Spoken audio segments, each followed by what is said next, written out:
Hey guys, the winter drought is over, and this is Thief.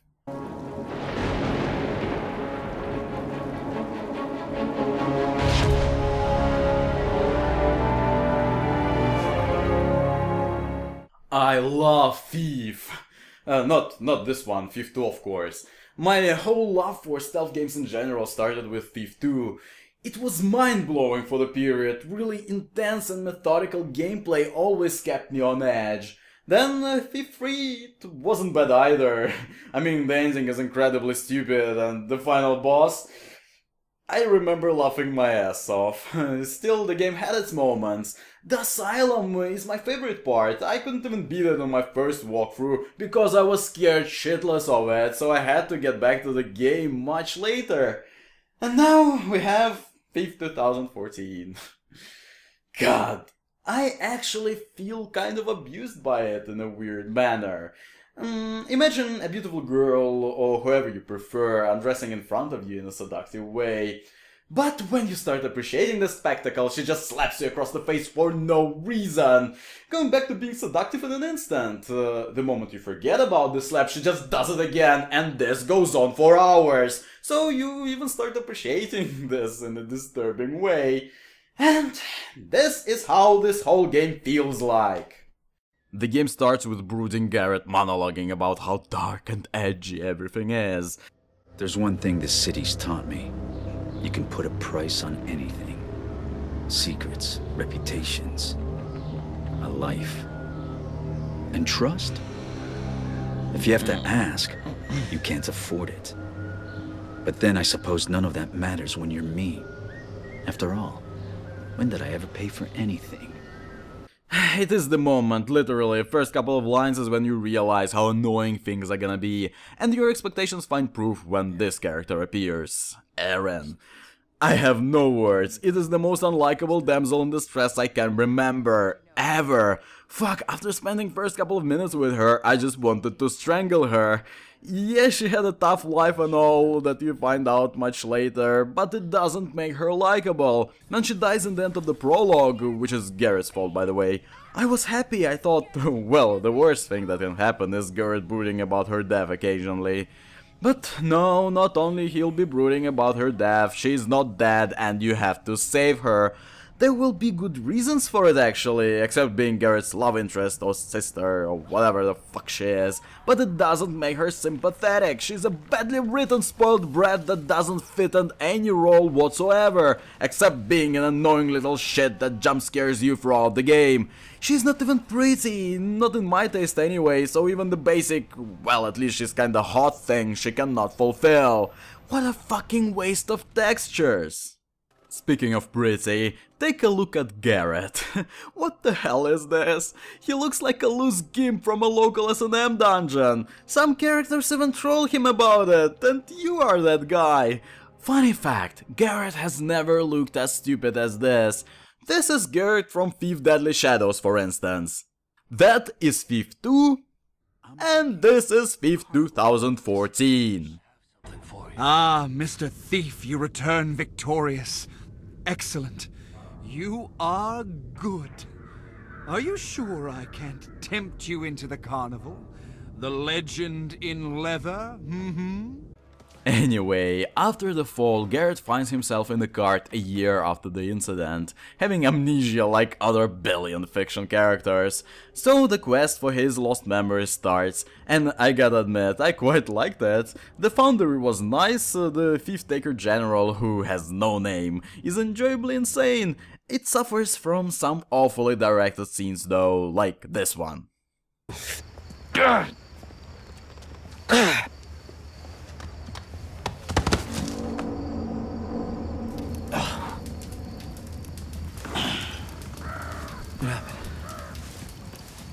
You passed out. Are you okay? Yeah, bearded guy, are you sure you want to hire a thief that feigns for no obvious reason for that insanely important and delicate job? Regardless, it seems Garrett is the only thief in the city that also has no name, so there's not much of a choice, is there? And your next task is to steal a book from a brothel. Good enough, except the book is not in a brothel, it is in a hidden abandoned ancient city under the brothel behind doors sealed by magic. Why the hell is it there? How the hell the bearded guy knows it is there? And why the hell is no one surprised a hidden underground ancient city sealed by magic exists in the first place, since magic is clearly not a usual thing in this world? Are you fucking kidding me? Oh, and of course Eren makes an appearance to annoy you even further. He died. Maybe this is where the dead wait when they've got nowhere else to go. And now you're here. Are you dead, Garrett? Follow me to the truth. While we were fucking around with that, Garrett's friend was kidnapped, and of course Garrett's gotta save him. During that, the hell is breaking loose and angry mobs start their revolutionary marches against the oppressive government. It is the part where a Thief game turns into an extremely linear COD level with collapsing skyscrapers and smoke everywhere, with this dialogue as a cherry on top of this third cake. What are you up to? Oh, wait. You're not thinking about those tall tales about the legendary Great Safe, are you?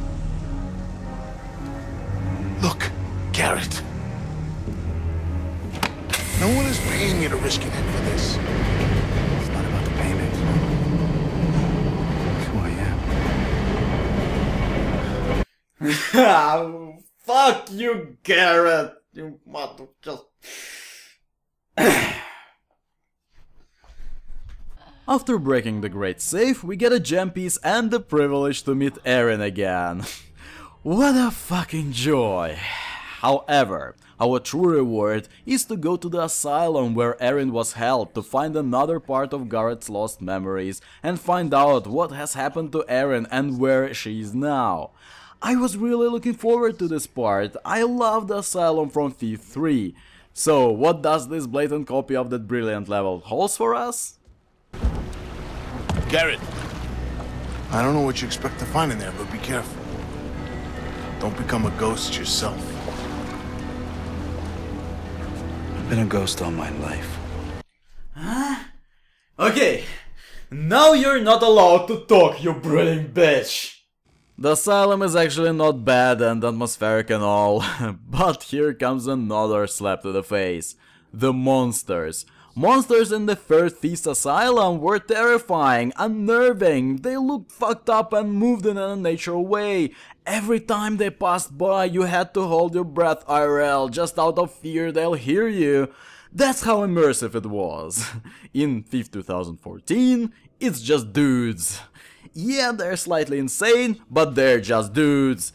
Have you no imagination? Could you at least copy the puppets from Thief 3? And how the fuck do these guys survive here? By licking moss off the walls or sucking each other cocks for nourishment? Later on we meet these thinner dudes with glowing eyes that are afraid of light. How incredibly original. Do you think a monster I've seen 1,000 times gonna scare me? Fuck, it would be better if you left the monsters out entirely. And of course we meet Eren, who was tortured by the Baron for the whole year you don't remember. So the next logical step is to go and meet the Baron who reveals the twist. It's Aldous who took the girl! Aldous! You know him better as Orion, my brother.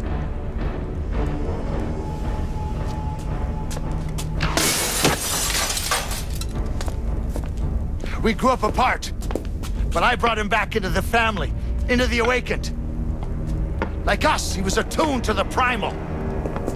He was there at the ceremony, the ritual, helping. And now his fanatics are here for the stone. Why would Orion take the girl?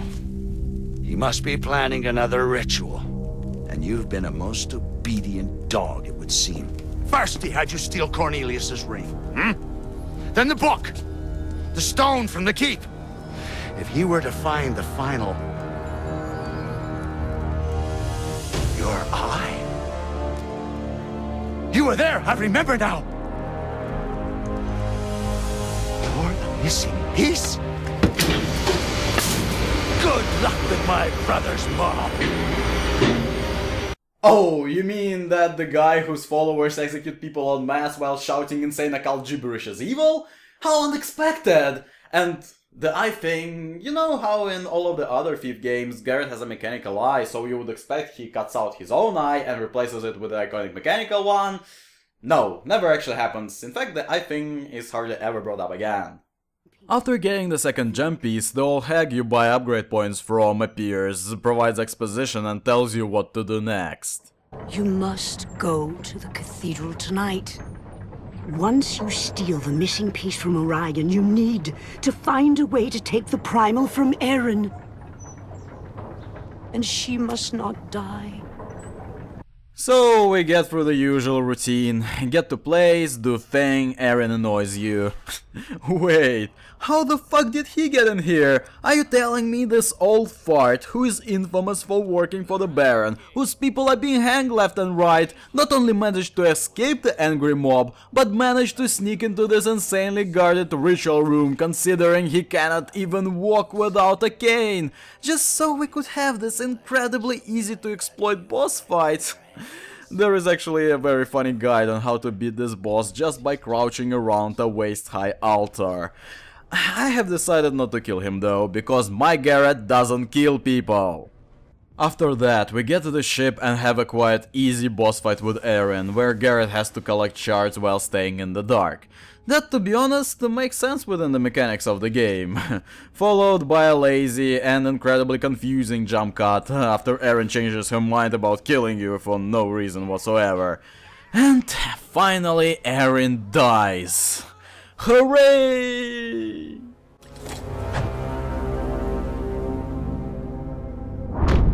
The story is forgettable and not well written. The characters are bland and one-dimensional.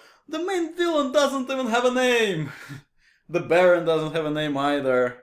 Yeah, the villains of this game are not established to the point they don't even have names. I'm not counting Orion because he was just kinda stupid. But you know what? It is basically every Thief game.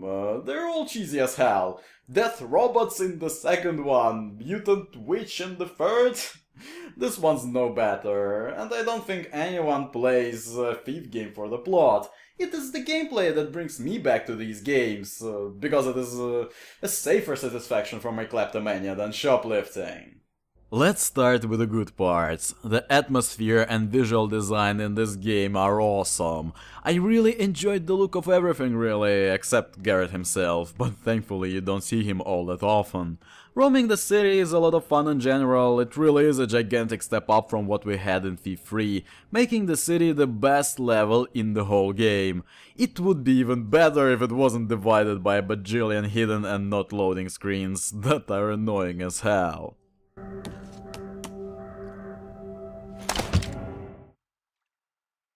Having this massive playground, the strength of the game lies in side missions that I really enjoyed completing. It is where I spent most of my time in this game. Some of the side quests are incredibly dumb, however, like this one where you had to escort some drunk through the streets, which is a hopeless attempt to add comedic value to a game that doesn't need it.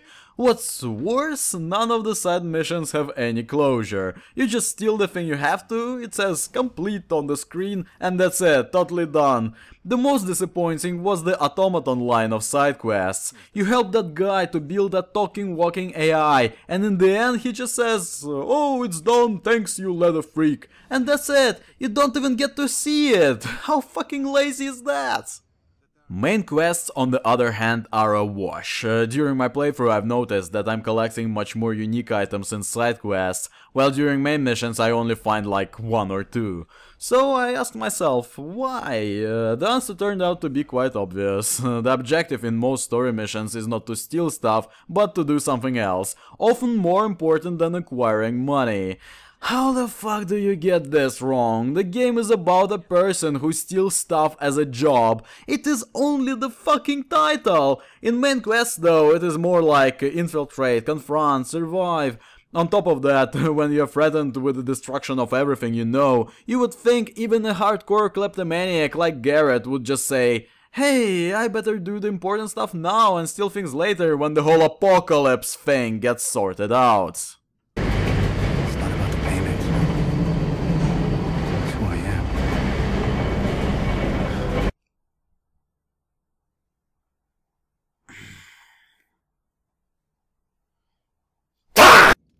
The fact that every single mission area in this game except the city itself is really small doesn't add to the enjoyment of the game either.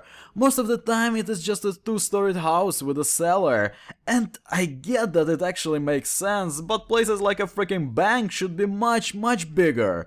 Most levels can be beaten in like half an hour without breaking a sweat, and some of them are quite well designed, but it is a Thief game. How come a game from 14 years ago has bigger levels than a modern release? And I thought a sequel is where stuff gets better. I was wrong apparently. Or most likely, most of the budget went into designing the hub area while missions got the second thoughts. But the worst part about the missions is not even linear objectives or small areas. It is a lot of absolutely unnecessary bullshit that should not be in a Thief game. Why the fuck are there these third-person wall climbing bits? What purpose do they serve? To remind us that such games as Assassin's Creed exist, where parkouring isn't linear, has purpose and more fun? Why the fuck are there these running away through a corridor bits that feel absolutely contrived? Or did the devs thought that players will be bored of sneaking around? I mind the very reason we bought the game in the first place, so we need a little holding shift and W for a minute while occasionally pressing space. Do you really think it is fun? Don't you think it would be more fun actually using the money you spent creating these stupid action scenes and adding a couple dozen square meters to the level itself? Did you think about that?